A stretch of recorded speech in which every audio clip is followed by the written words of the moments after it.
Olá, hoje é terça-feira, dia 19 de julho de 2022, e o Grupo de Conjuntura está reunido para um novo episódio do nosso podcast. Eu sou o Gabriel Chianca, comigo estão os pesquisadores Antônio Lixa e Margarida Gutierrez. No episódio de hoje, nós vamos tirar um pouco os olhos da conjuntura brasileira, olhar um pouco além para o nosso vizinho latino-americano, a Argentina, uma economia importante não só para o continente, mas também para o Brasil, um país com o qual nós temos grandes e históricas relações comerciais e que, por acaso, o Grupo de Conjuntura tem o luxo de ter um grande especialista, acompanhando frequentemente, com muita atenção, a economia desse país vizinho. Por isso, eu quero convidar para abrir o nosso debate o professor Antônio Lixa. Muito obrigado, Gabriel. Então, vamos falar um pouquinho sobre como anda a situação macroeconômica argentina. Eu vou, basicamente, contar alguns dos aspectos e algumas características para depois, junto com Margarida e Gabriel, ver que tipo de aprendizado podemos ter, que tipo de... como olhar uma outra economia pode nos ajudar. Tá? Eu vou começar com a renúncia do ministro de Economia, Martín Guzmán, num sábado, 2 de julho. Tá? O peculiar da renúncia é que foi feita através de um Twitter. Tá? Ou seja, ele simplesmente comunicou no Twitter, no momento que estava acontecendo um ato político que tinha a vice-presidenta da República, Cristina Kirchner, fazendo um discurso, tá? Claramente criticando o ministro de Economia. Tá? Então, isso gerou, aquele sábado, uma certa crise institucional, que significou uma espécie de acordo, debate entre os distintos segmentos ou setores do governo para ter um novo ministro de Economia. Tá? A eleita foi Silvina Batakis, que foi também nomeada através de um Twitter no domingo à noite, não, dia 3 de julho, tá? E tomou posse no dia 4 de julho. Por que o Guzmán renunciou? Por que Martín Guzmán renunciou? Ele renunciou no momento em que a Argentina estava passando por várias turbulências. Tá? É bem conhecido que grande parte dessas turbulências são criadas a partir de atritos políticos dentro da coalição governamental. Tá? A vice-presidenta Cristina Kirchner, tá? E o grupo com quem ela basicamente se relaciona, que chama a Câmpora, e é presidida pelo filho dela, que é um deputado federal, tá? Junto com o Instituto Pátria, que é um instituto que assessora a vice-presidente, que foi criada durante o governo dela, estavam basicamente criticando a labor e a instabilidade macroeconômica que existia basicamente a partir do mês de maio. Tá? O que aconteceu a partir de maio é que parte das dívidas em pesos do Tesouro argentino, não, dívidas soberanas em pesos, tá? Esses títulos chamam-se de LELIQ, não? Letras de liquidação. Tá? O Tesouro começou a ter grandes problemas para rolar sua dívida no mês de maio. Tá? Os problemas estão associados a que o gasto público estava crescendo muito acima da inflação este ano. Por exemplo, saiu agora o dado do primeiro semestre das contas públicas, e o gasto público, em termos reais, subiu 11%, ou seja, 11% acima da inflação na Argentina. Tá? É claro que esse aumento, esse déficit público criado pela expansão do gasto, tinha que ser coberto através dessas LELIQs, e o aumento começou a ter problemas de rolagem. Tá? Lixa, esse aumento do gasto que você está se referindo em que período? Se refere a que período? No período janeiro, junho, primeiro semestre. Tá? Mas, digamos, em maio, começou a ter já os problemas, os mercados começavam a exigir uma taxa de juros muito maior para rolar e prazos muito menores para rolar. Tá? O mercado, tá? Para sustentar o preço das LELIQs, o Banco Central argentino começou a comprar esses títulos. Ou seja, o Banco Central argentino não tem os impedimentos que tem aqui no Brasil e começou a comprar títulos, esses títulos da LELIQs, basicamente para sustentar o preço e evitar o aumento da taxa de juros dos títulos. Tá? O problema está de que o Banco Central, para reduzir a monetização, porque basicamente tinha que vender leibachs a preços muito curtos, mas ele não conseguia esterilizar tudo. Então, grande parte desse aumento de moeda adicional gerada pela compra de LELIQs pelo Banco Central argentino foi parar basicamente no mercado de câmbio, que é o mercado, que é o dólar, não, basicamente, é o ativo financeiro que se utiliza na Argentina como reserva de valor. E começou a pressionar a taxa de câmbio no mercado paralelo. Tá? Já vamos voltar para esse ponto. Tá? Por outro lado, o Banco Central argentino ficou com um volume, em maio também, ficou com um volume muito pequeno de reservas cambiais. Tá? As reservas brutas argentinas estavam um pouquinho acima de 40 bilhões de dólares, mas aí você tem um conjunto de dívidas e, basicamente, tem um swap cambial feito pela China, que a Argentina contabiliza entre suas reservas. Então, em termos líquidos, o Banco Central argentino disponibilizava de 5 bilhões de dólares, muito pequeno. E aí o Banco Central, então, começou a sofrer, no mês de maio, um certo dilema. Tá? Não tinha dólares para vender. Lembremos que a Argentina tem um câmbio administrado, tá? A Argentina tem uma taxa de câmbio administrada, então fixa, então o Banco Central vende no mercado oficial a um certo preço, tá? E para evitar a desvalorização, num contexto de grande desequilíbrio fiscal, ele decidiu aumentar as restrições ao mercado de câmbio oficial. Tá?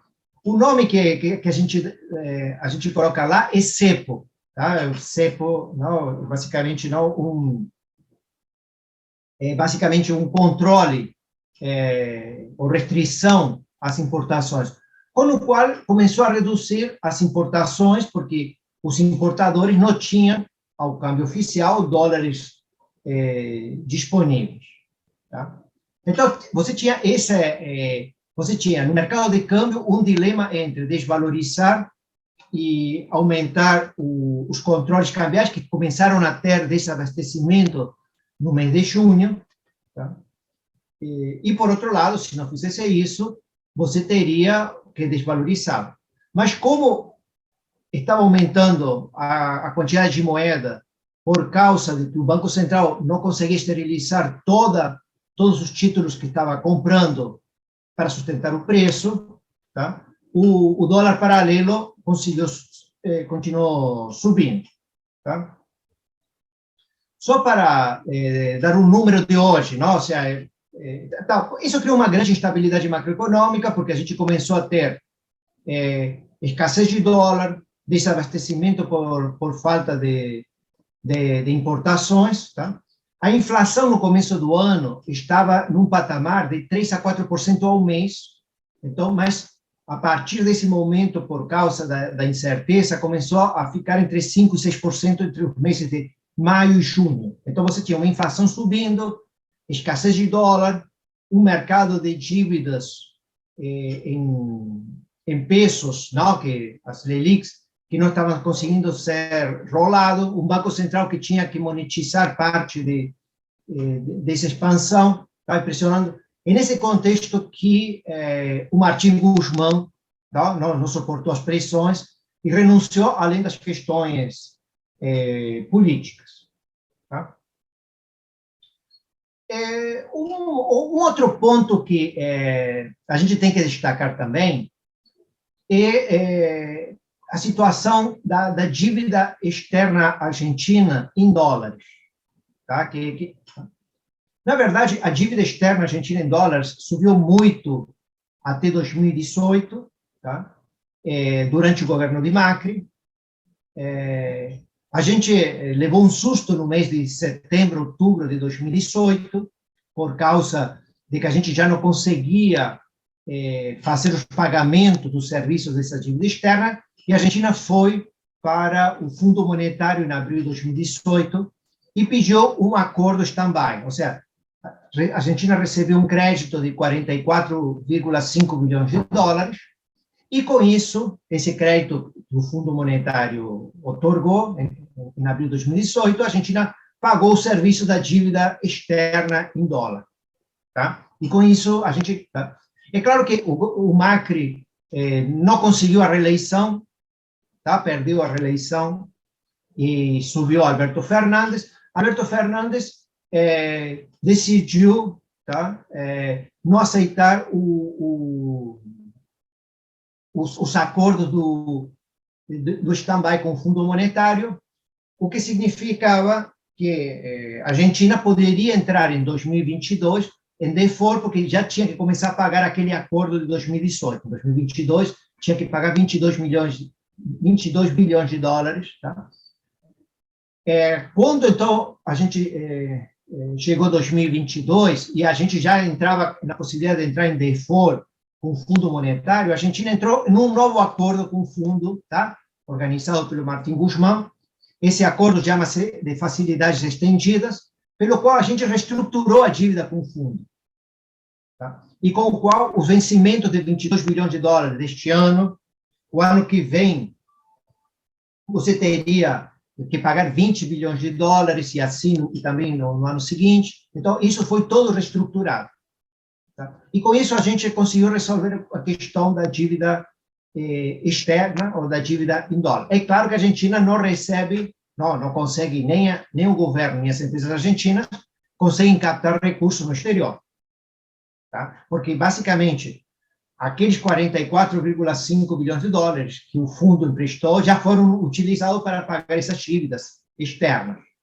Tá? Mas, por enquanto, a gente não entrou em default na dívida externa, por isso que a gente só tinha para financiar a dívida, o déficit fiscal, a dívida em moeda local, tá? Em pesos. Tá? É claro que aquele acordo com o fundo de facilidades estendidas significava estabelecer algumas metas, tá? E isso significava uma âncora para o governo do Martín Guzmán, tá? Basicamente, você tinha, as metas eram metas em reservas, o Banco Central tinha que comprar reservas, tá?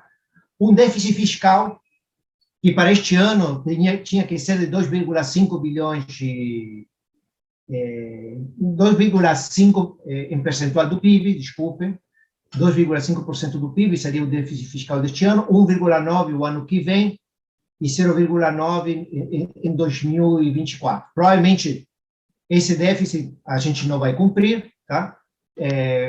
Segundo algumas contas que foram feitas depois que apareceram nos dados do primeiro semestre, o gasto público deveria se encolher em termos reais quase 8%, ou seja, aumentou 11% em termos reais no primeiro semestre.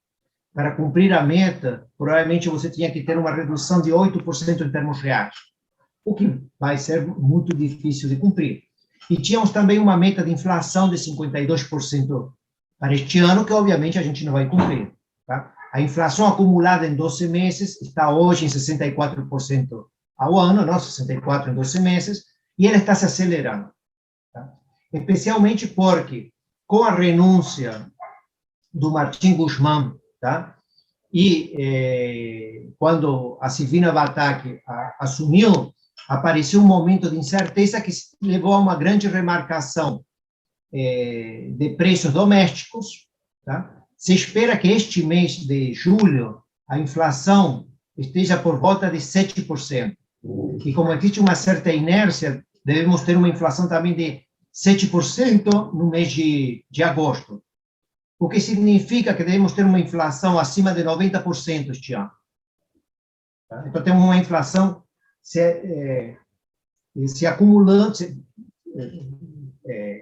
se acelerando. Tá? Professor, apenas auxiliando a sistematizar um pouco, então, a partir desse acordo que foi feito pelo governo atual e pelo ministro que já saiu, a Argentina hoje não se encontra em default, ela tem compromissos com o Fundo Monetário Internacional, mas a dívida do governo hoje está lastreada no peso argentino, certo? Apesar das condições desse acordo com o Fundo Monetário serem, na sua percepção, difíceis de serem alcançadas. Tá. Então, é o que o Gabriel falou, se a gente não tem, os serviços da dívida externa não estão em atraso, ou seja, nesse sentido não existe um default técnico, mas os títulos argentinos em dólares no exterior não valem nada. Tá? Só lembrar que o risco país, não, medido pelo ENBE, bateu hoje acima de 2.800 pontos básicos. Tá? O que significa que, para uma dívida que tem um valor de face de R$1, ele estaria sendo negociado a 16 ou 17 centavos de dólar. Tá? Ou seja, a gente não temos default, mas também os títulos argentinos não são negociados no mercado internacional e a Argentina não consegue colocar nenhum título, nem o governo, títulos soberanos, nem títulos privados no exterior.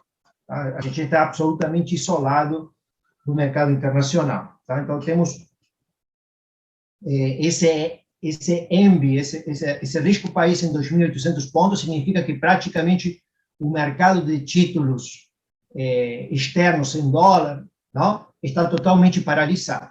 Ou seja, quem tem esses títulos não vai conseguir vender ou vai vender muito, muito abaixo do seu valor de face. Tá? Mas também os desequilíbrios financeiros se continuaram, digamos, nestas últimas semanas, depois que a nova ministra assumiu, continuaram crescendo, tá? Já falei que o dólar oficial hoje está sendo negociado, tem vários dólares oficiais, tá? Tem o dólar OI, tem o dólar no atacado. O dólar no atacado está mais ou menos em 130 pesos por dólar. E tem vários dólares paralelos, tá? O mais famoso é o Blue. Não é um mercado grande, mas é o mais famoso. O Blue está hoje em 300 pesos, tá? Agora, se uma empresa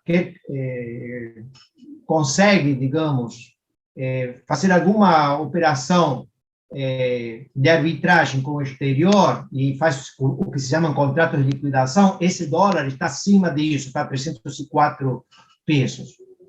O que significa que tem uma brecha cambial entre o mercado oficial e os mercados paralelos de 138%.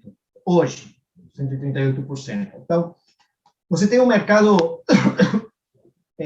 oficial que te vende dólar a 130, mas o Banco Central não tem dólar para isso, e, em consequência, você não tem... os importadores não conseguem comprar dólar a 130. Se eles querem comprar, vão ter que comprar provavelmente a 300, e isso significará uma remarcação de preços, não? Uma nova precificação que ainda não tem acontecido.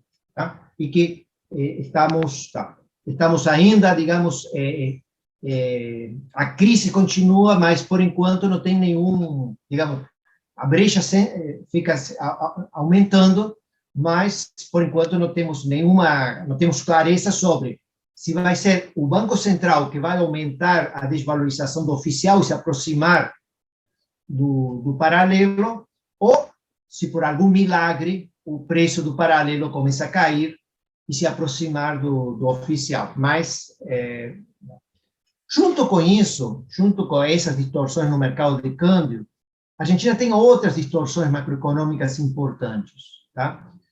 Uma que a gente tem já quase uma década, são distorções nos mercados de combustíveis e energia. Isso aconteceu durante os dois governos da Cristina Fernández de Kirchner, tá? Em que o subsídio para energia elétrica e combustível chegou a 70% do seu valor. Tá? Então, na época da Cristina, que até 2014, digamos, quando já começou a ajustar um pouquinho os preços, Cristina, porque já não conseguiu segurar mais, o preço da energia elétrica, o preço do gás, o preço dos transportes, por exemplo, o metrô em Buenos Aires, estavam tão subsidiados que eram muito, muito, muito barato, mas significava um grande déficit fiscal, tá? Grande parte, não, uma parte importante do déficit fiscal. Esses subsídios, então, geraram distorções do seguinte tipo: a Argentina importa uma parte do diesel, tá? O problema estava de que o diesel era vendido no país abaixo do preço internacional. E, em consequência, as empresas privadas não importavam diesel. Então, se criou uma empresa pública para importar diesel, que fazia a importação, precisava os dólares que pegava o oficial, tá? E vendia esse diesel subsidiado. A mesma coisa com gás. Tá? O problema é que hoje está faltando diesel e gás na Argentina, porque o preço do gás e do diesel no mercado internacional aumentou e o Banco Central não tem os dólares para dar para essas empresas públicas importarem. Tá? Então, os caminhões e os implementos agrícolas que precisam de diesel não conseguem hoje funcionar, porque a empresa que é importadora de diesel, que é pública, porque não tem importadoras privadas, porque isso não está abaixo do preço internacional, essas empresas não têm dólares, porque o Banco Central não tem reserva para vender dólar. Tá? Então, a gente tem um conjunto de gargalos que estão começando a acontecer na economia argentina e que precisa, não, tá? O Guzmán já tinha começado a fazer um ajuste tarifário que chamavam de segmentado, porque se queria estabelecer critérios para que os mais pobres não pagassem, não, por energia elétrica ou por combustíveis o mesmo preço que os mais ricos. O problema é que a implementação disso, que está começando agora, começou uma semana atrás com a nova ministra, está muito difícil de ser implementado. Tá? E já ia fazer uma pergunta, desculpa. Sabe? Não, você quer finalizar? Que eu tenho algumas perguntas que eu gostaria de colocar para você, para que o nosso ouvinte pudesse entender melhor por que a Argentina chegou a uma situação tão dramática, que realmente todos os fundamentos macroeconômicos da Argentina estão terríveis. Uma inflação subindo, um gasto público que não para de crescer, cresceu 11% em termos reais, né, acima da inflação nesse período, nesse primeiro semestre, e teve lá um problema de dívida externa que teve que ser socorrida pelo FMI. Né? Então, você tem problemas no fronte externo, no fronte inflacionário e nas contas públicas. Na verdade, esses problemas eles foram sendo semeados, né, se é que a gente pode dizer assim, desde que o casal Kirchner assumiu o governo na Argentina e depois se sucedeu um a outro. O Macri tentou fazer um ajuste muito gradual, e aí talvez ele tenha errado por conta disso, né? Porque nunca ele foi duro o suficiente para combater um processo inflacionário, porque ele também entregou uma economia para o Fernandes com uma inflação de 50% ao ano, quer dizer, que já era muito alta, né? Com um problema de dívida externa, porque ele já tinha a dívida pública argentina, 90%, me corrija se eu estiver errado, estava denominada em moeda internacional. Então, no momento em que faltam dólares no mercado de câmbio da Argentina, simplesmente o setor público não tem como honrar compromisso, daí então a necessidade de ter costurado previamente um acordo com o FMI antes dele deixar a presidência. Né? E um problema de déficit público, ou seja, é uma combinação de todos os problemas. E qual seria, então, na verdade, quer dizer, primeiro, onde é que você localiza um erro que, se tivesse sido diferente em determinado ponto aí, a economia não teria sofrido esse desarranjo total, né? Onde poderia ter sido diferente? Segundo, qual teriam sido os erros do atual governo em exacerbar? Qual é a responsabilidade do Macri? Porque o Macri, teoricamente, tem uma visão totalmente diferente de como funciona a economia, de política econômica do que o atual governo. Onde ele errou? Porque ele também entregou uma economia com um problema elevado de inflação e de dívida externa, né? E onde foi que o Fernandes, que poderia ter, eventualmente, tentado fazer ajustes aí, onde foi que ele errou? Porque as coisas só fizeram piorar de lá para cá, desde que ele assumiu o governo dele. Me parece que não existem mais instrumentos clássicos, tanto de política fiscal, como de política monetária, como de câmbio, para solucionar esses desajustes fiscal e inflacionário de contas externas. Como lidar com isso? No caso estou falando do que, digamos, tua pergunta me levaria digamos, quando a gente olha o gasto público argentino, ele é parecido em algumas coisas com o gasto público brasileiro, porque a Previdência ocupa um destaque, tá? E os programas sociais também. Os programas sociais argentinos são tem uma parte maior que no Brasil, tá? Praticamente 8 milhões de pessoas hoje vivem de programas sociais na Argentina, para uma população de 45 milhões, tá? A gente chegamos a ter 12 milhões de pessoas com planos sociais, tá? Então, a gente tem planos sociais e previdência, são elementos importantes. A Argentina sempre teve uma política de investimentos públicos importante, que agora desapareceu, mas que ainda no governo de Cristina Kirchner e Maurício Macri foram importantes, e a gente tem, digamos, um buraco fiscal grande por causa desse subsídio aos combustíveis, que precisa de reajustes, tá? Tarifários. Tá? Então, agora a gente o que a ministra está tentando, de alguma forma, implementar esse ajuste tarifário, mas que é muito gradual.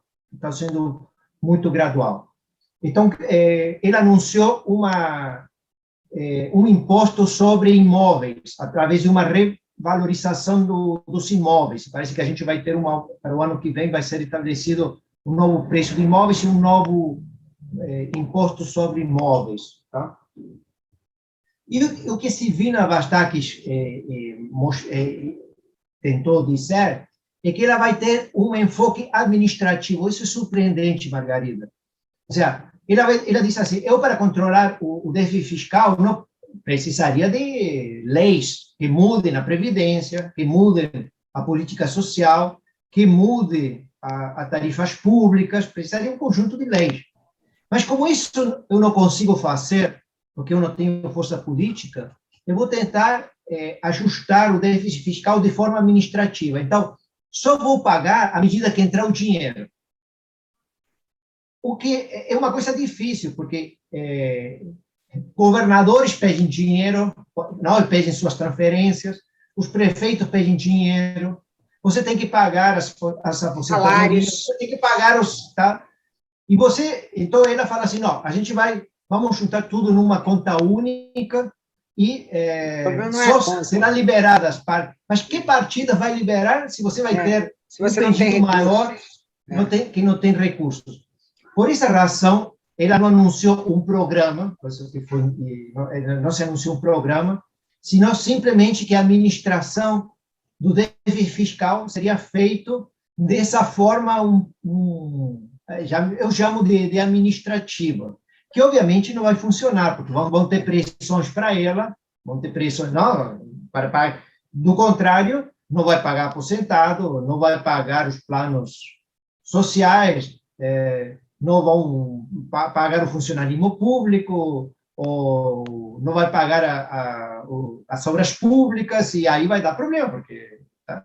Então, isso então não é crível. Então, o problema está de que você não está totalmente à deriva. Tá? Se você pergunta para qualquer economista argentino o que fazer, que fazer é sobreviver. Essa que é a coisa. Ou seja, sobreviver quanto? Bom, sobreviver mais um dia, na verdade. A gente estamos a situação. Anteontem, um jornalista perguntou para a ministra como era a situação cambial e fiscal argentina. E ela usou uma palavra só: desoladora. Mas é a ministra. que normalmente procura ser uma pessoa otimista, não? E ele usou a palavra tranquilizadora, pelo menos. Porque ela não está conseguindo dar conta, porque o que está acontecendo é que todo dia o dólar paralelo sobe, todo dia o risco país sobe, e a gente tem sorte que no mês de julho a gente não tem grandes vencimentos dessa dívida pública em pesos, as Relix não temos grandes vencimentos, mas agora em setembro, agosto e setembro vamos ter grandes vencimentos, e provavelmente vai ser difícil rolar essa dívida. Tá? Porque, por outro lado, o que está acontecendo também é que as taxas de juros, digamos, uma Leliq de um mês está pagando 50% ao ano, tá? Enquanto que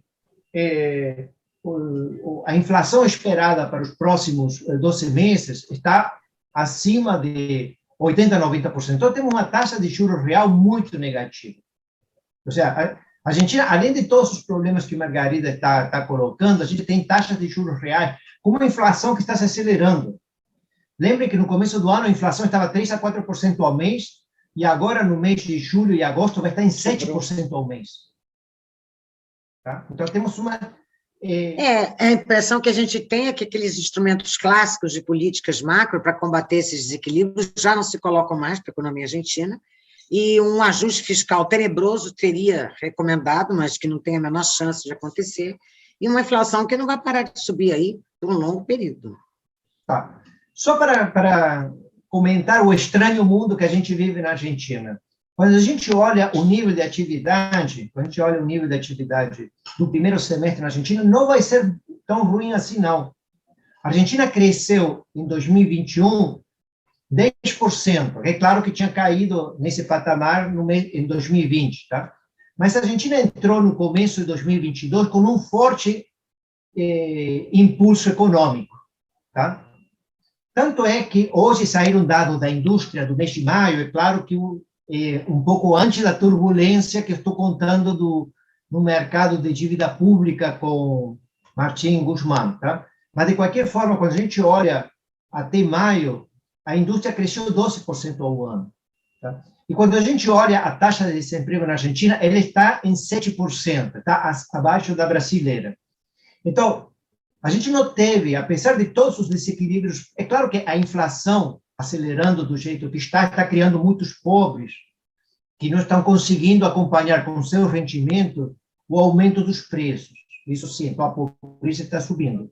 Mas o nível de atividade no primeiro semestre argentino não foi tão ruim. Tá? É claro que ela vai começar a cair rapidamente agora, na medida que a crise e os indicadores financeiros começarem, e os gargalos que estão acontecendo por causa da escassez de importações, comecem a se desenvolver. Tá? Mas, Olisha, esse mercado de trabalho que tem essa taxa de desemprego menor que a nossa, na verdade, não retrata uma realidade do mercado de trabalho. Porque você tem aí 20% da população com algum mecanismo de transferência de renda fora os aposentados. Então, você tem uma população economicamente ativa, por definição, mínima. Então, essa taxa de desemprego seria muitíssimo mais elevada, né? Caso você não tivesse. O mercado de trabalho argentino, do ponto de vista formal, o que são formais, são 100 milhões de pessoas. Ou seja, tem menos pessoas com carteira assinada na Argentina que com planos sociais. O que mostra uma distorção absoluta do cenário, do cenário macroeconômico. Tá? Então, por enquanto, digamos, este governo, o governo de Alberto Fernandes, tem, digamos, do ponto de vista do seu mandato, vai até dia 15 de dezembro de 2023. Tá? Então, ainda temos muito tempo, e a gente não sabe se essa instabilidade no mercado de câmbio, no mercado de títulos públicos, tá? E os problemas que a gente tem, os gargalos que a gente tem em combustíveis, estão criando, não, uma crise social, tá? Além da inflação galopante, não, tá? Que está criando um grande número a pobreza está aumentando rapidamente, então, esses são momentos, são as distorções que a gente chega, tá? chama atenção a resiliência da sociedade argentina. Isso é uma coisa para mostrar, tá? Ou seja, como é que uma sociedade, não? Ou seja, temos um mal que dura muito tempo. E provavelmente são os piores males que podem durar, não? Ou seja, porque se um mal dura pouco, ou seja, é tão intenso que cria uma crise, como uma hiperinflação, dura pouco, porque vamos ter, tá? Aqui a gente tem desequilíbrios que vão durando e se estendem durante muito período de tempo, tá? Isso cria quando a Margarida pergunta sobre como que a gente chegou a tantas distorções ou tantos desequilíbrios, tá? Porque a gente vai acumulando desequilíbrios numa sociedade que é muito resiliente ou se acostuma a viver com esses mecanismos de ajuda. Bem, eu acho que assim nós encerramos o episódio de hoje do nosso podcast do Grupo de Conjuntura Econômica. Nos vemos na terça-feira que vem. Até lá!